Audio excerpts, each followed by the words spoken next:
네, 오늘 우리 함께 보실 말씀 시편 23편 5절부터 6절까지의 말씀입니다. 네, 우리 한 목소리로 함께 봉독하겠습니다. 주께서 내 원수의 목전에서 내게 상을 차려주시고 기름을 내 머리에 부으셨으니 내 잔이 넘치나이다. 내 평생의 선하심과 인자하심이 반드시 나를 따르리니 내가 여호와의 집에 영원히 살리로다. 아멘. 네, 오늘은 넘치는 은혜가 우리의 마음에 샘솟게 하소서라는 제목으로 함께 말씀을 나누겠습니다. 제가 10대 시절에 유행했던 가요가 하나 있습니다. 풍요 속의 빈곤이라는 노래예요. 아마 좀 나이 연세가 있으신 분들은 제가 불러드리면 아실 텐데 제가 가요를 부르면 또 시험에 드실 수 있으니까 불러드리진 않겠지만 그 가사가 참 사실 좀 유치합니다. 그 가사의 내용이 어떠냐면 이제 어떤 자기가 좋아하는 여자가 이제 남자들한테 인기가 많은 거예요. 그런데 그 많은 남자들 사이에서도 이 여자가 외로워 보여요. 그러니까 이 노래하는 가수가 무엇이라고 고백하냐 하면, 진정한 사랑은 여기 있는데 그 주위에 있는 남자들보다 내가 행복하게 해줄 수 있는데 그녀의 마음을 풍요롭게 채워줄 수 있는 거는 나밖에 없는데 왜 이렇게 너가 그 많은 남자들 안에서도 외로워 보이는지, 내가 그대를 나의 사랑으로 채워주고 싶다라는 어떤 그런 고백이 담긴 그런 노래 가사입니다. 지금 보면 참 유치한 가사 같이 보여요. 그런데 어느 날 곰곰이 생각해 보니까 마치 하나님이 우리를 바라보시는 모습이 그렇지 않을까라는 그런 생각들을 해보게 됩니다. 하나님 사랑한다. 정말 하나님을 사랑한다라고 많은 사람들이 고백하고 그렇게 하나님께 모여드는데, 정말 그 마음을 하나님으로만 채우고 살아가는 모습이 우리에게 얼만큼 있는가. 하나님 보실 때 오직 우리의 마음을 풍요롭게 채울 수 있는 분은 오직 하나님 한 분뿐이신데, 우리가 때로는 다른 것들로 우리의 마음을 채우다가 결국 풍요로움 속에서 좀 빈곤을 느끼는 그런 삶을 살고 있지 않을까. 하나님이 우리의 그 모습 보시면 얼마나 안타까우실까라는 그런 생각을 좀 하게 되는 것이죠. 그래서 성경을 보면 질투의 하나님이라는 표현이 나옵니다. 질투의 하나님. 그런데 이 질투는 인간이 느끼는 어떤 그런 감정을 표현하고 있는 것이 아니죠. 우리가 뭐 사랑에 대한 말씀 쭉 나눴지만 시기 질투는 사랑에 포함된 마음이 아니에요. 인간의 마음이죠. 악한 마음이죠. 하나님의 질투는 다릅니다. 그것은 우리를 향한 안타까움이에요. 안타까움.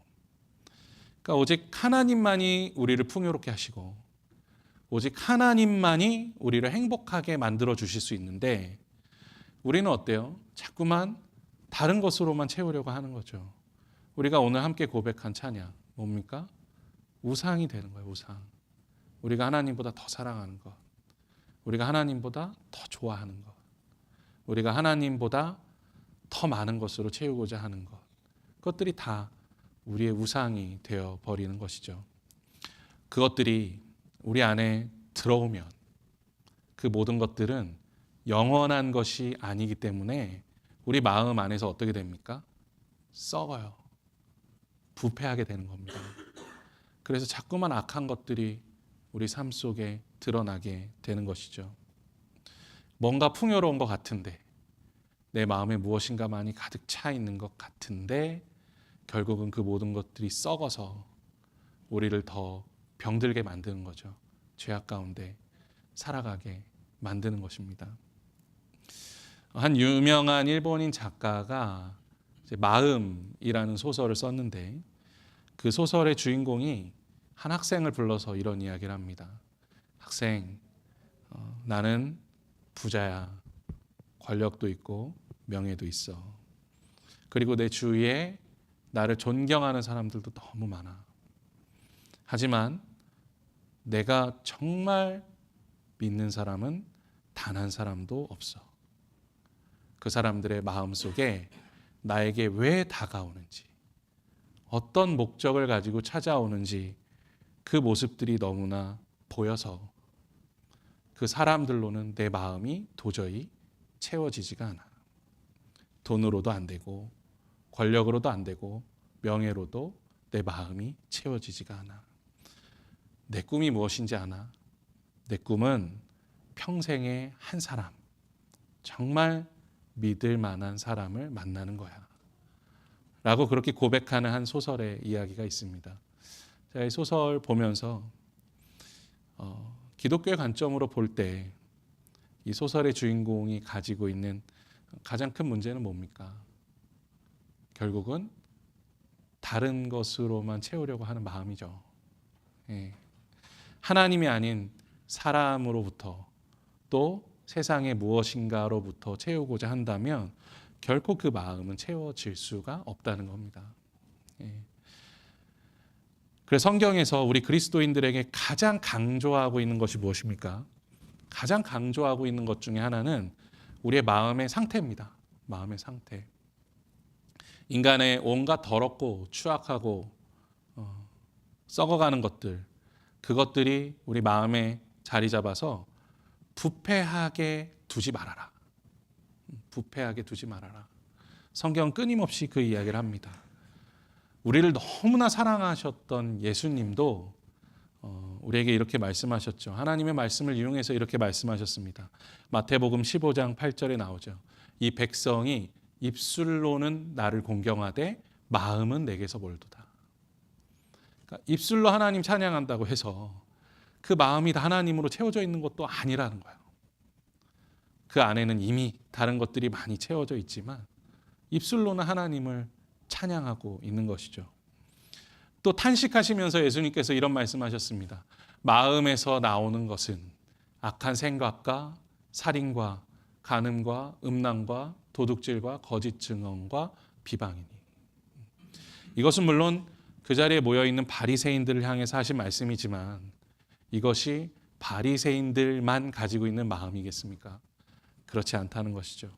우리 모두에게 주시는 말씀이라는 것입니다. 예수님 우리를 너무 사랑하셨어요. 사실 이런 말씀 잘 안 하실 것 같아요. 그 정도 우리 너무 사랑하시니까. 그런데 예수님이 이 말씀 하시는 이유는 무엇입니까? 예수님도 우리의 마음을 믿지 않으세요. 우리의 마음을 믿지 않으세요. 성경 어디에도 우리가 서로 사람의 마음을 믿어라, 사람을 의지해라 라는 말씀은 없습니다. 예. 결국 예수님께서도 무엇이라고 말씀하셨습니까? 우리가 사랑해야 된다고 말씀하시죠. 우리 인간은 사랑의 대상이지 어떤 믿음의 대상이 아니라는 거예요. 물론 서로 불신해라 그런 말은 아닙니다. 우리 안에 있는 부패성을 기억하라는 거예요. 우리가 사람의 마음을 의지할 때는 결국 넘어질 수밖에 없게 된다는 것이죠. 그래서 예수님도 우리를 끝까지 사랑하셨고 또한 우리에게도 그 사랑으로 사랑하라고 말씀하고 계신 것입니다.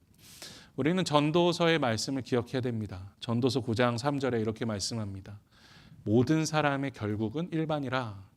이것은 해 아래에서 행해지는 모든 일 중에 악한 것이니 곧 인생의 마음에는 악이 가득하여 그들의 평생에 미친 마음을 품고 있다가 후에는 죽은 자들에게로 돌아가는 것이라.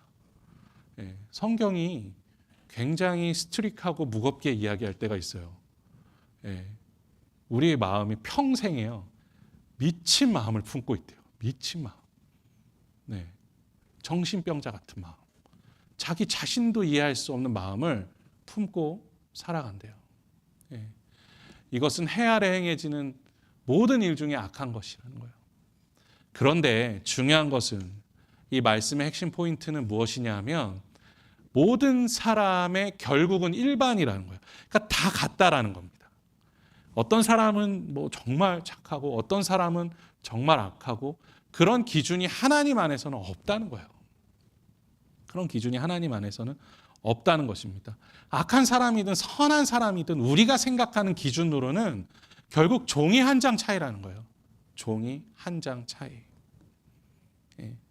물론 때로는 나의 마음 속에 있는 이 악함이 겉으로 드러나지 않는 것만으로도 사실 대단한 인생이라고 생각해요. 예, 대단한 인생이라고 생각합니다. 하지만 하나님 보실 때 그게 뭐가 다르냐는 거예요. 예수님도 누누이 말씀하시지 않으셨습니까? 누구를 죽인 사람이든 그 마음에 죽이고 싶은 마음을 품은 사람이든 똑같이 어떤 사람이에요? 살인하는 사람이요. 정말 간음을 한 사람이든 간음을 하는 마음을 품은 사람이든 똑같이 범죄한 사람이다 라고 예수님 그렇게 말씀하시지 않습니까? 그래서 로마서 3장 10절에서도 뭐라고 이야기합니까? 의인은 없나니 하나도 없다라고 고백합니다. 그러면 그래요. 뭐 예수님 안 믿는 사람이 그럴 수 있다고 칩시다. 그러면 예수님 믿는 우리는 많이 다릅니까? 여러분, 예수님 믿으면 물론 우리가 구원받죠. 예수 그리스도를 나의 구주와 주님으로 모시는 모든 사람들은 구원을 받습니다. 그런데 우리가 구원받았다고 해서 정말 완벽한 의인이 됩니까? 네. 정말 완벽한 의인이 됩니까? 네. 요한일서 1장 8절에서 이렇게 말씀합니다. 만일 우리가 죄가 없다고 말하면 스스로 속이고 또 진리가 우리 속에 있지 아니할 것이요. 그리스도인이 되었다고 해서 완전한 의인이다. 나는 죄가 없다. 내 평생에 죄를 짓지 않는다. 라고 말할 수 있는 사람은 아무도 없습니다. 아무도 없습니다. 우리는 여전히 죄인입니다. 그건 우리가 알아요. 스스로가 알고 있잖아요. 스스로를 한번 들여다보세요. 스스로를 들여다보세요. 어떻게 우리가 스스로를 의인이라고 말할 수 있겠습니까? 우리는 죄가 없는 삶을 살고 있는 것이 아니라 여전히 죄인이지만 예수 그리스도의 은혜 안에서 그 구원의 능력 안에서 의로운 삶을 살아가는 거예요. 하나님께서 예수 그리스도의 은혜 안에서 우리를 의롭게 여겨주시는 겁니다. 의롭게 여겨주시는 거예요. 그것이 구원받은 삶입니다. 우리는 잊어서는 안 됩니다. 오늘 하루도 예수님의 십자가 은혜가 우리 삶에서 빠진다면 우리는 죽을 죄인이에요. 그것으로부터 벗어날 수 없습니다. 오늘 말씀 시편 23편의 기자인 다윗도 그 누구보다도 하나님 사랑하는 사람이었고 또 그 누구보다도 하나님을 믿고 따르는 사람이었죠. 하지만 그도 죄를 지었습니다. 그래서 그 마음이 부패하고 또 악이 악을 낳는 결과들을 그의 인생에서 경험합니다. 우리 그리스도인들, 우리가 예수 믿는다고 하지만 우리 안에 그러한 악이 찾아올 수 있다는 것, 또 우리가 언제든지 죄를 범할 수 있는 죄인이라는 것을 잊어서는 안 되는 것이죠. 그래서 방심하면 안 됩니다. 자, 그렇다면 우리가 끊임없이 우리에게 찾아오는 어떤 그런 악한 생각들, 또 우리의 마음을 더럽히려고 하는 그런 부패한 생각들이 자꾸만 우리의 마음 속에 쌓이려고 할 때 그때마다 우리는 어떤 삶을 살아야 할까요? 우리는 끊임없이 부어주시는 하나님의 은혜, 끊임없이 부어주시는 하나님의 은혜로 우리의 마음을 채우게 될 때 우리는 성결하고 거룩하고 정결한 삶 가운데로 나아가게 되는 줄로 믿습니다. 한번 상상을 해보세요. 우리 앞에 컵이 하나가 있는데 여기에 물이 채워져 있는데 더러운 물이 채워져 있다고 생각을 해봅시다. 누가 보아도 더러운 물이에요. 그런데 이 컵 안에 들어있는 이 물을 깨끗하게 만들기 위해서는 물론 다 버리고 깨끗이 씻으면 되겠지만 그것을 지금 할 수 없어요. 그렇다면 어떻게 해야 될까요? 방법은 하나죠. 그 더러운 잔에, 그 더러운 물이 들어있는 잔에 무엇을 계속 부으면 됩니까? 깨끗한 물. 깨끗한 물을 계속 부으면 결국 그 컵 안에 깨끗한 물이 채워져서 더러운 물들을 밀어내게 되죠. 밀어내게 됩니다. 컵 안에 더러움들이 다 쏟아져 나올 때까지 깨끗한 물을 그 잔에 붓는 거예요. 그러니까 우리 인생이 그렇다는 거예요. 하나님의 선하고 아름다운 마음들이 우리의 삶 속에, 우리의 마음 속에 계속 쏟아져 들어올 때, 물론 처음에는 변화가 없는 것 같아요. 하지만 계속적으로 부어주시는 그 은혜 안에 우리가 있을 때 결국은 하나님을 닮아가는 그 마음으로 살아갈 수 있게 된다는 거예요. 성결하고 정결한 은혜 가운데 나아갈 수 있게 된다는 것입니다. 그렇기 때문에 우리에게는 날마다 부어주시는 하나님의 은혜가 필요하다는 거예요. 24시간 폭포수처럼 우리의 마음에 부어주시는 은혜가 필요하다는 것입니다. 그렇게 날마다 부어주시는 은혜로 살아갔던 대표적인 인물이 바로 오늘 말씀에 나오는 다윗이죠. 이 시편 23편 누구나 알고 있는 말씀이죠. 심지어 믿지 않는 사람들에게도 유명한 말씀이기도 합니다. 그런데 이 시편 23편이 쓰여진 시기에 대해서는 여러 가지 해석이 많은데 다윗이 썼다는 것은 분명한데 그러면 대체 이 시는 언제 쓰여진 것이나 많은 신학자들 간에 여러 가지 의견들이 있지만 유력한 해석은 다윗이 자신의 아들 압살롬을 피하여 달아날 때 그때 쓰여진 시라는 해석이 가장 유력합니다. 그러면 이 시편 23편을 노래하고 있는 이 다윗의 마음이 어땠을까요? 자신이 너무나 사랑하는 아들이 자신을 죽이려고 해요. 또 자신이 너무나 믿고 아꼈던 신하들이, 그렇게 추성스러웠던 신하들이 자신을 배신합니다. 그리고 죽이려고 합니다. 사무엘하 16장 15절에는 이 반역의 상황에 대해서 성경이 어떻게 말씀하고 있느냐 하면 압살롬과 모든 이스라엘 백성들, 그러니까 압살롬과 모든 이스라엘 백성들이 예루살렘에 이르렀다고 말해요. 이 다윗을 죽이기 위해서, 다윗을 끌어내리기 위해서 압살롬과 모든 이스라엘 백성들이 예루살렘에 모였다라고 말해요. 사랑하는 아들과 모든 이스라엘 백성들이라고 말하는 사람들, 그리고 충직했던 부하들이 이 다윗을 죽이려고 합니다. 다윗의 편이 물론 있었죠. 하지만 많지 않았습니다. 그를 따르는 충직한 부하들은 여전히 있었습니다. 하지만 다윗의 마음이 얼마나 힘들고 괴로웠겠습니까? 그 비참한 마음을 어떻게 표현할 수 있을까요? 우리가 그렇게 어렵고 힘든 상황이 되면 우리가 처음에 하는 모습, 보이는 모습은 무엇입니까? 자꾸만 무엇인가로 우리의 그 공허한 마음을 채우려고 하죠. 세상의 것들로 자꾸만 채우려고 합니다. 다윗도 그런 마음이 들었을 수 있습니다. 그의 외로운 마음, 그의 힘들고 지친 마음을 다른 것으로 왜 채우고 싶지 않았겠습니까? 하지만 다윗이 보여주는 모습은 무엇입니까? 그가 시편 23편을 통해서 고백하고 노래하고 있는 것은 무엇입니까? 그것은 내게 기름을 부으신 여호와 하나님께서 이제는 원수 앞에서도 나에게 만찬을 차려주시고 내 머리에 기름을 부으시고 내 잔을 가득 채워주신다 라는 고백입니다. 그리고 내 평생의 선하심과 인자하심이 나를 따른다 라는 그 약속을 붙드는 믿음입니다. 다윗은 그걸 바라보는 거죠.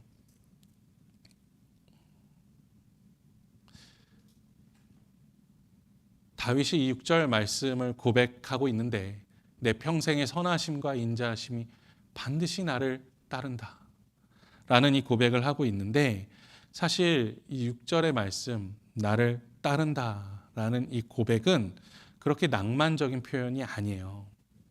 이 히브리어는 라다프라는 히브리어인데 이것은 쫓아온다 라는 뜻을 가지고 있습니다. 특히 출애굽 때 이스라엘 백성들을 애굽 백성들이 쫓아올 때, 애굽 군대가 쫓아올 때 쓰여졌던 단어이기도 해요. 그러니까 이 라다프라는 것은 이게 뭐가 쫓아온다는 게 아니라 정말 원수들이 죽이려고 그 뒤를 쫓아오는 상황, 그러한 모습들을 표현할 때 자주 사용하던 단어입니다. 즉 다윗의 인생을 되돌아보면요, 다윗은 늘 그렇게 원수들에게 쫓기는 삶을 살았어요. 그의 평생에. 사울 왕이 그를 죽이려고 했고요, 수많은 사람들이 그를 배신하고 또 심지어는 그의 아들까지도 그를 죽이려고 합니다. 충직한 부하들이 그를 배신합니다. 그러니까 다윗은 지금 그러한 쫓기는 인생을 날마다 살아가고 있는 거예요. 그래서 뒤를 돌아보면 무엇이 보입니까? 원수들이 보이겠죠. 또 그를 괴롭게 만드는 것들이 보일 것입니다. 하지만 다윗이 고백하고 있는 것은 무엇입니까? 내 평생에 원수들이 먼저 보이고 나를 괴롭히고 나를 두렵게 만드는 것들이 먼저 보이는 것이 아니라 무엇이 보입니까? 주님의 선하심과 인자하심이 먼저 보인다는 거예요. 그러니까 나를 쫓아오는 많은 것들 가운데서도 내가 먼저 바라보는 것은 무엇입니까? 주님의 선하심과 인자하심이요.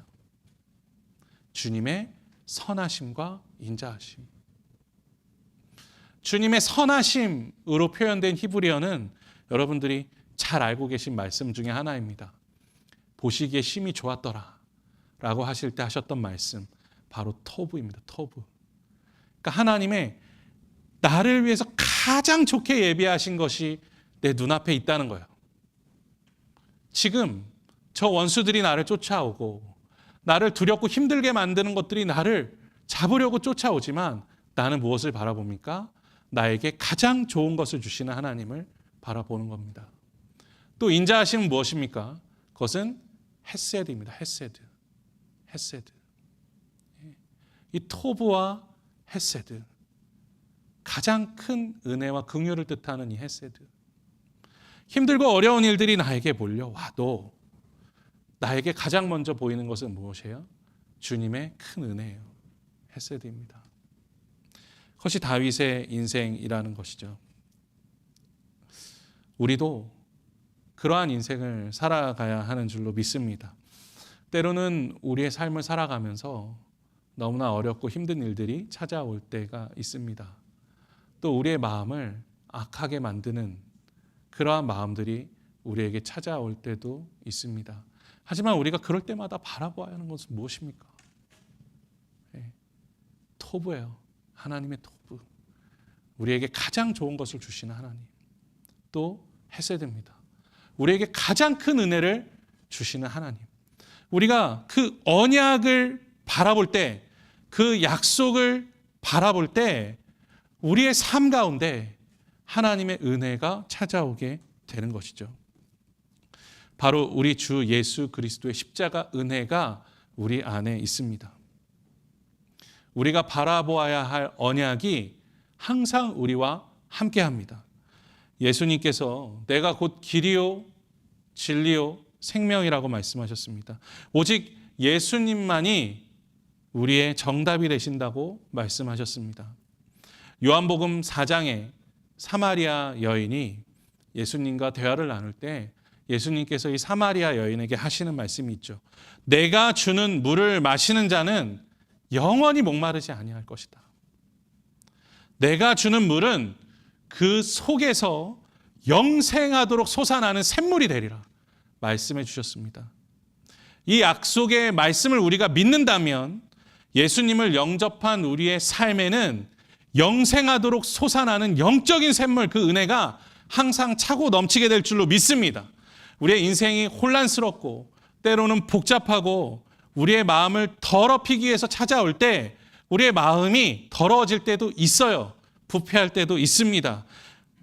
하지만 우리 주 예수 그리스도께서 우리의 삶의 중심이 되어주셔서 그 솟아나는 영적인 샘물이 우리의 마음 가운데 있을 때 주님께서 우리의 마음을 정결케 하시며 우리를 그 성결의 길로 인도하여 주실 줄로 믿습니다. 우리가 그 언약 붙들고 살아갈 때 우리의 삶에 그 은혜가 충만하게 될 줄로 믿습니다. 그래서 우리가 때로 우리의 마음이 부패로 가득 차 있는 것만 같은 그런 삶을 살아갈 때, 우리의 마음이 때로는 정말 죄악 가운데 있는 것 같은 마음으로 살아갈 때 우리가 잡아야 하는 중심은 우리 주 예수 그리스도께서 우리의 삶의 중심에 계신지 그 마음을 되돌아보아야 하는 것이죠. 우리 사랑하는 성도 여러분, 오늘도 우리에게 넘치도록 부어주시는 그 주님의 은혜를 바라보며 그 약속을 믿고 살아가는 우리 사랑하는 복된 성도님들 되시기를 간절히 축원합니다. 다윗의 인생을 보면 그가 정말 편안한 삶을 살아갔을 때보다도 괴롭고 힘든 날을 지내던 때가 더 많았습니다. 그의 인생은 결코 평탄하다고 할 수 없었을 것입니다. 하지만 그는 끝까지 하나님의 언약을 신뢰하며 나아갔고 반드시 주의 선하심과 인자하심이 따르는 삶을 믿고 살아갔습니다. 그래서 그가 고백하는 것, 내가 영원히 여호와의 집에 거하리로다. 그 말씀, 내가 지금 하나님의 나라를 살아간다는 말씀이죠. 늘 그 천국의 삶을 살아가게 되는 것입니다. 그 마음을 품고 살아가는 다윗에 대해서 하나님 이렇게 말씀하십니다. 사도행전 13장 22절에 나와요. 내 마음에 합한 사람이다. 내 마음에 합한 사람이다. 이 뜻은 원어적으로 하나님의 마음과 일치된 마음을 가지고 살아가는 사람이라는 뜻입니다. 사랑하는 성도 여러분, 우리가 정말 예수님 잘 믿었으면 좋겠습니다. 정말 예수님이 우리의 마음의 중심에 계셔서 그 쏟아 부어주시는 은혜 안에 살아갈 수 있기를 간절히 소망합니다. 예수 그리스도를 통한 하나님의 은혜가 우리의 마음에 차고 넘쳐 흘러서 그 은혜의 바다가 우리의 삶 가운데 차고 넘쳐 흘러서 우리가 하나님께 합한 사람이 되기를 소망합니다. 그 은혜가 우리의 마음 가운데 흘러갈 때 때로는 용서하고 싶지 않은 사람들, 그들을 정죄하지 않을 수 있는 마음이 우리 삶 가운데 심어지게 되고 또 사람을 믿는 마음보다도 사람을 사랑하는 마음이 우리 삶 가운데 채워지게 되는 줄로 믿습니다. 여러 상황과 환경을 바라보지 마시고 오직 우리 주 예수 그리스도를 믿는 믿음 위에 굳건히 서는 우리 사랑하는 복된 하비스터스 성결교회 성도님들 되시기를 주님의 이름으로 간절히 축원합니다. 네, 우리